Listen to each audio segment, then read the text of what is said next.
Bonjour à tous et bienvenue pour ce nouvel épisode de Sales Attitude. Aujourd'hui, j'ai le plaisir de recevoir Anthony Poyac, qui est le Chief Sales Officer de Let's Sign It. Et on va parler d'un sujet qui peut faire sens quand notre produit ou notre service grandit, c'est la vente au grand compte. Et du coup, on va parler de ce sujet et comment être plus efficace et maîtriser cet art subtil parce on gagne en complexité au plus la vente s'allonge. Avant de commencer, je te laisse te présenter, Anthony.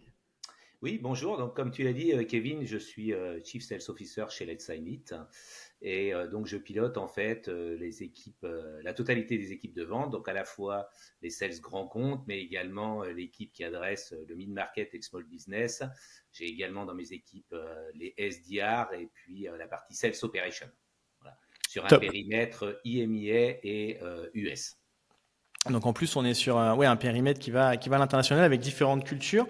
Du coup, avec Anthony, par rapport à ton expérience, que ça fait un peu plus de, si je dis pas de bêtises, une quinzaine ou une vingtaine d'années que tu es dans le milieu commercial, on voulait parler d'un sujet qui peut faire peur au premier abord, surtout quand on commence une carrière commerciale, qui est la vente grand compte, et comment réussir au final à sortir son épingle du jeu.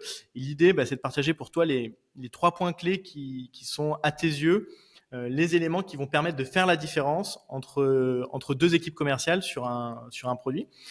Pour toi déjà, si on devait donner un premier conseil pour commencer la vente rencontre, ça serait lequel? Déjà, avant de donner un conseil, je pense il y a quelque chose qu'il faut rappeler en préambule. La première, c'est que la vente au grand compte, ça nécessite du temps. Ça, c'est la première chose. Quand on commence à adresser des grands comptes, on ne va pas malheureusement en percevoir les résultats à horizon 6 ou 9 mois. Il va falloir être beaucoup plus patient que ça. Et ça, c'est un écueil qu'on a souvent, c'est de vouloir aller très vite et d'avoir des ambitions très fortes avec dans son business plan, parce qu'aujourd'hui, toutes les startups et les scale-up veulent aller sur les grands comptes, mais leur objectif, c'est d'y aller très vite et de voir les premiers résultats très rapidement. Non, la première chose, il faut se préparer dans sa tête à être patient. Voilà. Donc ça, c'est un point important. Ensuite, en effet, le premier conseil que je voudrais donner, c'est il faut préparer son approche. Ça nécessite un gros travail de préparation avant même de commencer la vente. Donc il y a un travail très en amont qui doit être opéré au niveau de l'entreprise, qui est déjà de définir quels sont le ou les ICP sur lesquels on va travailler. Puisqu'on ne peut pas se dire demain j'ai un marché, qu'il soit français, européen, mondial, me dire je vais aller adresser tout type de grands comptes. Non, il y a des grands comptes sur lesquels je suis plus résonnant.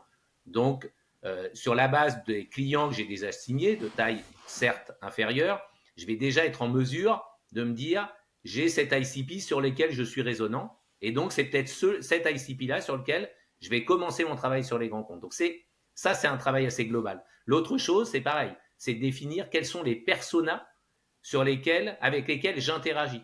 Et finalement, les personas que j'adresse sur mon segment mid-market, on va retrouver des personas assez similaires. Ils vont être plus nombreux, ils vont être peut-être un peu plus variés. Mais ce travail de préparation amont global au niveau de l'entreprise, il est déjà fondamental. Il doit être fait avec les équipes marketing, il doit être fait avec un PMM s'il y en a un. Mais clairement, ce travail-là, c'est déjà un premier travail de préparation et de préparation au niveau de l'entreprise. Ensuite, il va y avoir un travail de préparation plus spécifiquement au niveau du sales. C'est une fois que j'ai défini sur quel ICP je vais travailler, je vais définir quelle est ma liste de comptes et une fois que je vais avoir ma liste de comptes, je vais commencer à préparer mon travail. Donc préparer mon travail, c'est quoi? C'est déjà, la première chose, c'est de faire ce qu'on appelle un power mapping. Donc, et une cartographie de l'entreprise pour bien comprendre, puisqu'un grand compte, par essence, est un compte complexe. Il a une multitude d'entités. Donc, il faut comprendre, est-ce que ces entités, elles sont autonomes, pas autonomes, puisqu'on peut avoir des stratégies différentes aussi dans les startups et les scale-up. On peut avoir la volonté de signer globalement un compte, mais on peut aussi avoir une stratégie de land and expand. Je vais commencer à signer une petite entité du grand compte et puis après, je vais m'étendre. Donc, tout ce travail de cartographie et de power mapping, c'est déjà un premier travail de préparation qui est essentiel. Voilà. Donc, ça pour moi, c'est la première phase de la préparation. Ensuite, il y a un deuxième travail, c'est la connaissance du compte. Je ne peux pas me permettre d'aller parler à un compte, et ça, j'ai toujours été très exigeant sur le sujet avec mes équipes, et moi-même, quand je vais en rendez-vous, et j'en fais pas mal, j'ai besoin avant d'être briefé. Et j'ai besoin de comprendre quel est le métier du client, quels sont ses enjeux. Parce que quand je vais lui parler, je vais avant tout lui parler de lui. Et donc, si je ne le connais pas, si je n'ai pas une connaissance assez précise de ce qu'il fait, de quelle est sa stratégie du moment, quelles sont son actualité, ses actualités du moment, quels sont ses enjeux, si je n'ai pas ces éléments-là, je ne saurais pas me différencier par rapport à n'importe quel commercial et donc je vais tomber à plat et je vais malheureusement pas avoir l'effet que j'escompte. Donc cette préparation en amont d'une bonne connaissance du compte, c'est vraiment quelque chose de très clé. Donc ça, c'est pour moi les deux tâches de préparation clés que doit opérer chaque sales grand compte. Et quel que soit son secteur d'activité, quelle que soit la solution qu'il vend. Et du coup, il travaille justement, parce que moi, je suis vraiment très aligné surtout sur la préparation, parce qu'il y a ce travail en amont que peuvent faire souvent par les équipes SDR, d'aller faire du mapping extrêmement précis, d'aller sélectionner les bons interlocuteurs dans les bonnes entreprises, en lien avec l'ICP, en lien avec les pain points qu'on a définis, qu'on a trouvés à travers nos premiers clients, qui étaient plutôt mid-market, et qui nous permettent, je pense, aussi de trouver tout ce qui va être verbatim, qui est hyper important d'avoir le langage que peut avoir nos prospects, et aussi l'ICP en question. Toi, justement, l'équipe, il travaille de quelle manière? Il travaille de pair sur, il y a un SDR qui va faire tout ce travail en amont et ensuite le sales qui va ensuite arriver à l'étape quand on a réussi à passer cette première barrière, d'aller en rendez-vous et de faire ce travail justement de préparation, d'aller récolter des infos. Est-ce que vous utilisez des outils, vous, chez Let's Sign It ou dans tes expériences précédentes pour être, on va dire, une sorte de checklist, de se dire, voilà les éléments clés sur lesquels je ne peux pas aller en rendez-vous et il faut que je les ai pour être paré à être déjà être un bon ambassadeur de mon produit, parce que un sales pour moi c'est l'ambassadeur du produit. Toi, si tu avais des conseils justement sur ces éléments de préparation à partager aux sales qui nous écoutent. Alors, il y a deux choses. Tu as parlé de l'organisation et après de l'organisation et de la préparation. Nous, le choix qu'on a fait sur Let's Sign It, c'est on a créé une autre fonction dans l'équipe SDR qu'on appelle ADR, donc pour account. Okay. Et donc, c'est une personne qui est là pour justement aider le SDR et le sales à faire ce travail de cartographie du compte. Ah, intéressant. Donc ça, c'est pour moi une fonction qui est extrêmement importante, qu'on n'avait pas au début et qu'on a justement jugé indispensable pour aller adresser les grands comptes. Donc au début, évidemment, l'ADR va travailler avec le SDR et le sales pour dire, voilà, on a décidé de mapper tel compte. Et sur la base de ce compte-là, il va aller chercher de l'information. L'information sur les entités, l'information sur les contacts. Et après, le SDR et le sales vont venir compléter ça en allant… Et aujourd'hui, il y a multiples sources d'informations. Évidemment, il y a LinkedIn, c'est très facile. On va sur la page d'entreprise, voilà, on va sur le site web, on lit un peu d'informations institutionnelles, le rapport d'activité. Ça permet d'avoir, comme tu l'as dit, les éléments de langage. Ça permet d'avoir la vision sur la stratégie, la vision des enjeux. Voilà, très souvent d'aller aussi sur les sujets bien spécifiques qui sont les nôtres, la communication, le marketing. Donc tout ça sont des choses qui nécessitent de la préparation, c'est du temps. C'est un travail qui est fastidieux, mais en même temps, ce travail-là, il va faire gagner énormément de temps et il va maximiser nos chances d'être successful dans les phases d'après. Donc, il ne faut pas le négliger. Et souvent, on a tendance à vouloir jumper tout de suite dans l'étape suivante. Et quand on le fait, eh bien, on a des portes qui se ferment devant nous parce qu'on n'a pas compris ce qu'était l'entreprise, qu'elle cherche, ses éléments de langage, et donc, on ne va pas l'adresser de la bonne façon. Donc, ce travail est vraiment un travail fondamental. Et c'est le prérequis de tout. Avant même de rentrer dans les usages potentiels qu'on pourrait deviner en se renseignant sur l'entreprise, les usages qui vont être propres pour le cas à notre solution, il faut avoir ce travail en amont. Donc, c'est absolument indispensable. Hyper intéressant. Je suis assez aligné. Deuxième sujet, on a passé la barrière, on a réussi à décrocher notre rendez-vous, on a préparé notre meeting. Et souvent, et c'est un peu le cas, là je partage plus un constat sur cette période où les ventes, les budgets se réduisent. On se rend compte qu'il y a de plus en plus de personnes qui vont rentrer dans le processus de décision. Ça a toujours été le cas, je pense, de ton expertise sur les grands comptes, mais typiquement même sur des produits où à l'époque, j'étais par exemple VP Sales, je voulais un produit d'enregistrement pour mes appels, je pouvais être le seul décisionnaire et maintenant je suis obligé de demander au directeur financier ou encore de valider avec mon équipe. Et donc on se retrouve à avoir plusieurs interlocuteurs. Et donc pour ceux qui connaissaient plus une vente où on avait une ou deux personnes, aujourd'hui, juste pour donner un chiffre, on est passé de 6-7 interlocuteurs sur du SMB à 12 pour valider une vente. Je pense que sur du grand compte, ça a toujours été un petit peu plus nombreux. Donc là, le deuxième sujet, c'est aujourd'hui comment on fait pour adresser un produit pour une entreprise à des interlocuteurs qui sont diverses. Si tu avais des conseils à partager justement sur ce point-là. Alors, il y a plusieurs choses. En effet, c'est une vente complexe parce que c'est une vente multi-interlocuteur. Tu as donné des chiffres sur le mid-market qui se rapproche énormément de la vente grand compte. Il y a quelques années, on parlait de 7 à 15 interlocuteurs sur les grands comptes. Je pense qu'aujourd'hui, on doit plutôt être entre 15 et 20. Donc, le gros enjeu, là, c'est de constituer finalement un groupe d'achat chez notre client. Ça veut dire quoi? Ça veut dire de réussir finalement quelque chose qui n'est pas simple parce qu'eux-mêmes n'y arrivent pas toujours en interne, c'est à aligner les personnes. Okay. Donc déjà, la première règle, c'est de se dire, je dois identifier mon groupe d'achat. Et là, on revient à ce que j'évoquais préalablement, qui sont les personas qui sont concernés par notre produit. Voilà. Et donc, on va identifier ce pool. On va avoir le directeur de la com, pour nous, par exemple, un responsable du branding, un directeur marketing, un directeur de l'IT. Voilà, il va y avoir. Et puis, il ne faut pas oublier qu'on a toujours une tendance à vouloir aller adresser les execs. Et ce qui est intéressant, quand on parle de vendre aux execs, ça ne veut pas forcément dire qu'on va les vendre au directeur de la com. Un exec, c'est le manager de notre interlocuteur, de notre champion, finalement. Donc, notre champion, il peut être à un niveau moindre. Ça, c'est aussi un écueil auquel il faut vraiment faire attention, c'est de vouloir aller adresser très haut dans la hiérarchie. Or, dans les grands comptes, on va avoir une vraie difficulté à aller adresser un directeur de la com quand on s'appelle Let's Sign It. Et on n'a pas forcément besoin de lui pour signer. Et je fais référence d'ailleurs à un excellent bouquin de François Drillon qui s'appelle Vendre aux exécutives, qui redéfinit bien ce qu'est un exec. Voilà. Donc, il va falloir identifier quel est notre groupe d'achat. Ça, c'est la première chose. Les identifier et ensuite, il va falloir les travailler en parallèle. Là aussi, une des erreurs que commettent beaucoup les sales, c'est que finalement, quand ils ont trouvé une personne qui leur semble être le champion, ils vont privilégier ce champion-là et finalement, ils vont un peu s'abstenir de travailler les autres à côté. Non, parce qu'aujourd'hui, il peut se passer plein de choses sur un deal. Votre champion peut partir.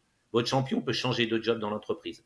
Et donc, si vous avez tout misé sur une seule et même personne, vous allez échouer dans votre process de vente. Donc, il faut identifier des interlocuteurs. Il faut voir ceux qui vont être très supportifs, ceux qui vont l'être un peu moins, ceux qui peuvent vous être nuisibles. C'est vraiment, là aussi, faire un travail individu par individu. Réussir à faire des meetings individuels, réussir à faire des meetings collectifs, parce que c'est très important aussi de rassembler le groupe d'achat à certaines échéances. Parce que vous allez pouvoir mesurer finalement leur attitude en individuel et leur attitude en collectif, qui est parfois pas la même, parce qu'il y a des enjeux politiques. Et plus on adresse un grand compte, plus les enjeux politiques sont forts. Donc, il va falloir bien comprendre ça. Il va falloir comprendre leurs objectifs professionnels, leurs objectifs personnels aussi de ce projet. Donc, tout ça, c'est un vrai travail de finesse, d'aller identifier tous ces interlocuteurs-là, de les travailler individuellement, de les travailler collectivement. Et pour ça, ça nécessite d'avoir une vraie méthodologie. Oui, on veut pas c'est ce que j'allais te demander. Les choses, de façon artisanale. Donc, en effet, moi, je dis toujours un bon sales, il doit avoir de la créativité. Mais un bon sales, il doit avant tout avoir une méthodologie. S'il a la méthodologie, la créativité, c'est un très bon sales. Donc, il faut que ce soit organisé, il faut que ce soit industrialisé. Et ça, la méthodologie nous permet justement d'avoir cette approche, on va dire, quelque part industrielle. Et du coup, sur la méthodologie, justement, j'y reviens parce que, je vois vraiment cette relation où tu vas aller identifier chacune des personnes, essayer de créer une relation spécifique, créer une relation globale. C'est quoi? C'est de la prise de notes, c'est d'identifier aussi, on va dire, un niveau d'intérêt pour, tiens, là, j'ai identifié un champion, là, j'ai identifié quelqu'un qui peut potentiellement être un frein au deal. Comment je fais justement pour trouver le juste équilibre? Peut-être désamorcer certaines personnes, activer des personnes pour qu'ils soient vraiment porteurs de mon message. Parce que je pense qu'il y a ce travail aussi de juger de la pertinence. Est-ce que toi, tu as des conseils pour des sales qui se lancent sur de la vente grand compte pour qu'ils soient efficaces sur ces sujets qui peuvent faire peur quand on a 8, quand tu disais une vingtaine de personnes qui vont être partie prenante, souvent ça peut donner un peu le tournis. Quel est le premier conseil? C'est je prends des notes, je me fais des fiches spécifiques pour chacun de mes contacts, j'essaye d'avoir des éléments pour désamorcer. Je sais que moi, souvent, j'essaie de mettre en avant. Bien sûr, c'est extrêmement intéressant d'identifier un champion et de le porter, mais aussi, faut jamais délaisser les personnes qui peuvent être un peu justement qui vont essayer que le deal se fasse pas parce qu'ils trouvent que le budget serait bien mieux alloué à une autre solution. Toi, comment tu fais justement pour aider tes sales sur ces sujets-là? Alors, il y a plusieurs choses. Il y a la structuration de la démarche. En effet, enfin, je pense qu'aujourd'hui, il n'y a pas une entreprise qui n'a pas un CRM, donc tout ça, ça doit être tracé. Voilà, Ok. qui est mon champion, qui est la personne qui peut me nuire, ça c'est déjà, et je donne un maximum d'informations. Je prends aussi le wording, je le réutilise. Voilà, donc je note, voilà, j'enregistre. Et donc, plus je suis préparé pour mes entretiens, plus je suis préparé pour mes rendez-vous, plus j'ai de facilité justement à pouvoir prendre les notes et à prendre les éléments de langage qui vont me resservir pour le futur. Donc ça, c'est super important.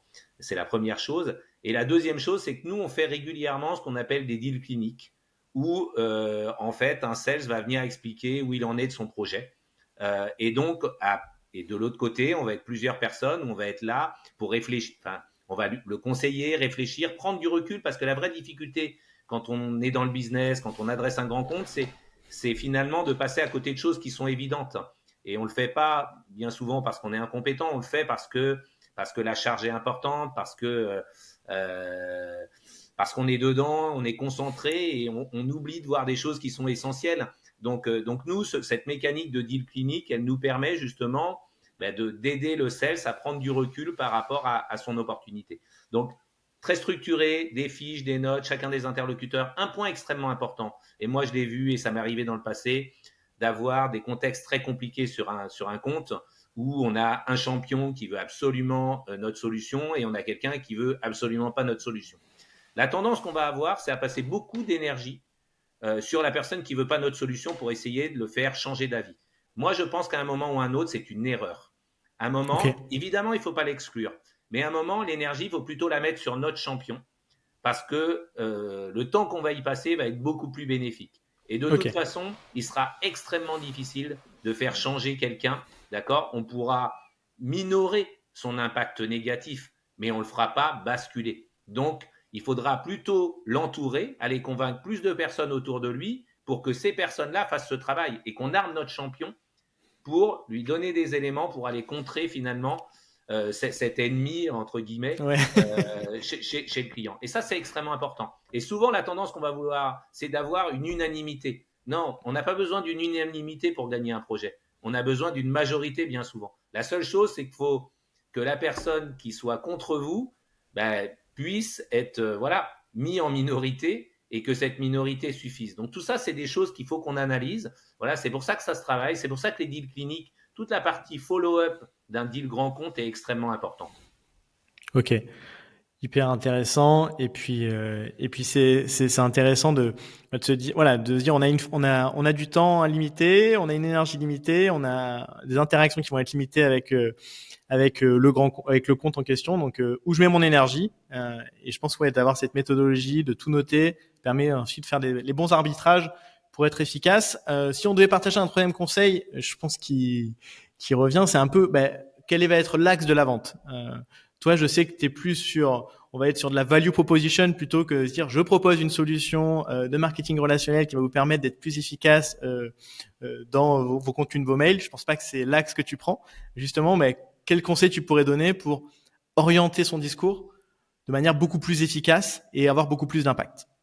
Alors oui, comme tu l'as dit, moi je suis un militant du value prop selling. Je ne crois pas du tout au solution selling. Le solution selling, il présente vite ses limites. On arrive très vite sur un discours de vente de feature et on va être opposé à nos compétiteurs sur du feature to feature. Et malheureusement, ça ne marchera pas. Moi, je crois beaucoup plus euh, au fait qu'il faille expliquer quels sont les bénéfices qu'on va apporter. Quel est le ROI de notre solution?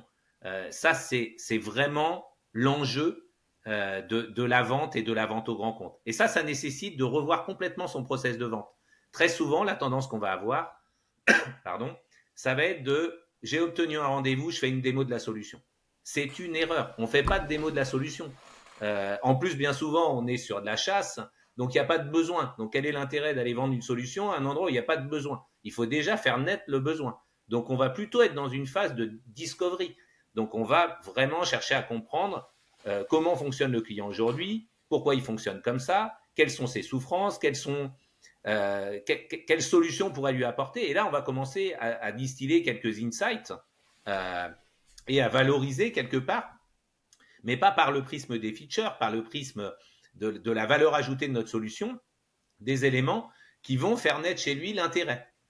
Et l'objectif de cette première phase de vente, c'est vraiment de susciter l'intérêt et que le client se dise « Ah oui, pourquoi j'ai pas pensé finalement à étudier une solution de ce type ?»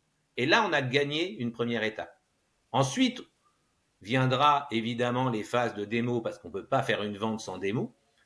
Mais cette démo, elle doit arriver très tardivement. Il y a toute une phase amont, et c'est vraiment cette phase amont où je parle de value prop selling, c'est de bien comprendre quelles sont les souffrances finalement de nos clients et comment nous, on va pouvoir y répondre. Donc ça, c'est un point important. Et l'autre point important par rapport à ça, il faut être beaucoup plus focusé sur le client que focusé sur notre solution. Souvent, on pense par rapport à nous. Il faut penser par rapport à lui. Quel bénéfice on va pouvoir lui apporter? Qu'est-ce qu'il fait aujourd'hui? À côté de quoi il passe? Et qu'est-ce qu'il pourrait gagner s'il prenait notre solution? Si on arrive à l'amener à ce raisonnement-là et qu'il l'intègre, on a gagné une première bataille. Et clairement, signer un grand compte, c'est une multitude de batailles qu'on va devoir gagner. Et il faut pas passer à la bataille finale avant d'avoir franchi toutes ces étapes-là. D'où, encore une fois, le recours à la méthodologie. Voilà, j'ai une première phase de discovery, j'ai une première phase où j'identifie quelles sont les souffrances de mes interlocuteurs, de ma cible, et ensuite je vais pouvoir dérouler ma phase de vente. Mais commençons pas à vendre trop tôt. Ne commençons pas à vendre trop tôt. La première, moi je dis souvent, démarrons la phase de discovery, la phase de chasse, par une phase de non-vente. Je ne suis pas là pour vous vendre quelque chose, je suis là pour comprendre comment vous fonctionnez. Ça, pour moi, c'est le premier discours d'une vente de la proposition de valeur au détriment de la vente de solutions. Je ne suis pas là pour vous vendre quelque chose. Bah écoute, moi je suis 100% d'accord avec ça et je sais que c'est très très dur d'ailleurs ce point-là pour des sales juniors qui veulent tout de suite montrer le produit. Mais voilà, non, faut réussir à calmer ses ardeurs, prendre le temps et il y a rien de plus désagréable, même sur et là ça rejoint, ça marche avec du grand compte, mais ça marche aussi sur du SMB, de quelqu'un qui va dérouler des features, qui va nous présenter un produit qui peut être génial pour le coup, mais qui ne va jamais s'intéresser au final à nos pains du moment. Et trouver une façon de présenter par rapport à mes pains, par rapport à ma façon, à mes problématiques et relier avec un produit, il y a rien de plus puissant. Et d'un coup, en fait, c'est notre cerveau ensuite fait le boulot de se faire le lien entre ok, je vois comment ça va pouvoir m'aider à être efficace et présenter des features qui peuvent être géniales. Bon, ça bien le faire, c'est intéressant, mais c'est pas ça aujourd'hui qui va faire une vente. Sinon, ça serait bien trop facile. Oui, d'autant qu'il y a un point important, et nous, on est typiquement dans ce cas. C'est vrai que j'ai pas resitué ce que faisait Let's Sign It, mais nous, on édite une solution SaaS qui permet de générer de façon automatique une signature mail pour tous les collaborateurs d'une entreprise qui utilisent Outlook ou Gmail. Et en fait, ce qu'il faut savoir, c'est qu'on est sur un marché qui est vierge. Donc aujourd'hui, cette solution, il y a très peu de clients sur le marché qui la connaissent et qui savent qu'elle existe. Donc, on n'est même pas à répondre à un besoin, on est en création de besoins.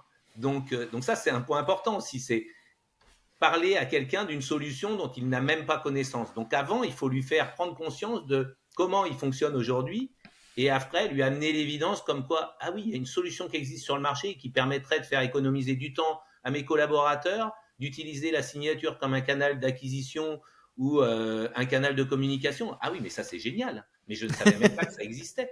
Et en fait, c'est là où il faut, encore une fois, quand je parle de non-vente, bien souvent, dans un marché où on existe, où les gens ne savent pas qu'il y a une solution de ce type qui existe, c'est encore plus important.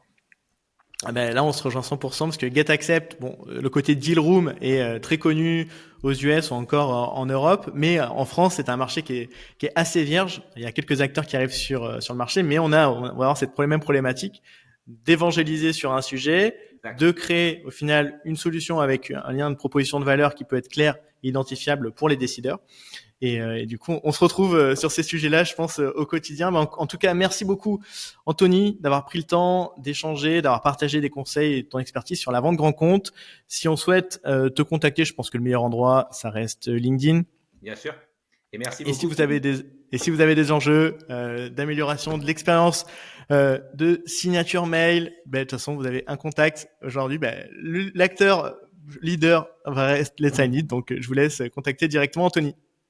Merci beaucoup, Kevin, et je te souhaite une excellente journée. À bientôt. Au revoir. Au revoir.